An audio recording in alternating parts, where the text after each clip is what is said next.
The NHL offseason is starting to quiet down. Rumors aren't flying around as much as they were for the last week or so it's a perfect time to take a look back at our offseason winners and losers. Let's start with the winners, positive vibes only. And I have the Carolina Hurricanes firmly in the win column. Listen, they didn't go out and get that stud superstar forward like a lot of people said, but what they did do is they made their lineup better. They're running back the same trio of goalies. I love that. In today's NHL, you're going to need 3 goalies to get through the regular season. They got Anderson, Ranta, Kochetkov. I love it. On the blue line, hey, their blue line wasn't even a problem in years past. And what did they do?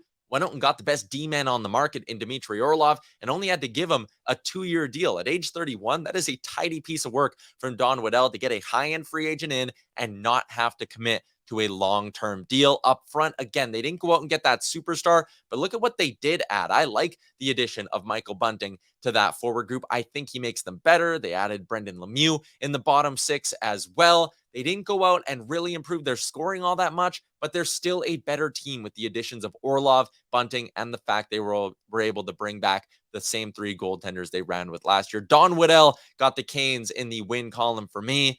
So did Kevin Adams out in Buffalo. Now, it wasn't a flashy offseason for Adams out in Buffalo, but I still like the work that he did. That forward group is solid. And you know what? They still have $6.7 million in cap space. They could add one of the wingers that are out there on the market still. I like the flexibility Adams has given himself. And again, that forward group is fine. What did they need, though? They needed to get better at keeping pucks out of their net. How do you do that? Go get a good veteran. Go get a guy with some experience and still with some upside.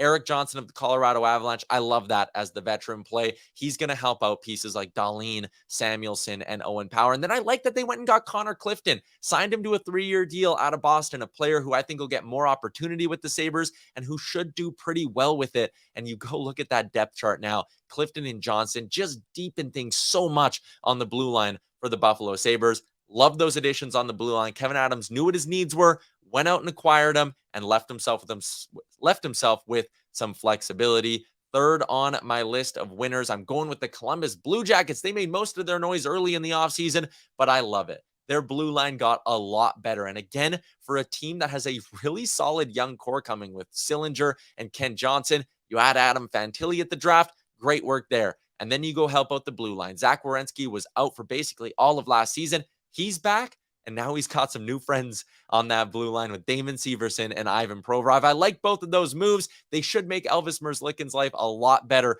between the pipes. Their blue line got better. Their forward group is young and has a ton of upside. I love the offseason work that Columbus did. And I also want to give a shout out to the Dallas Stars. They're my honorable mention in the winners category just for the contract they signed with Matt Duchene. That's a guy who's not that far removed from a 40-goal season. You get him for $3 million. I said the biggest problem in Dallas was finding scoring below that top line of Hintz, Pavelski, and Robertson.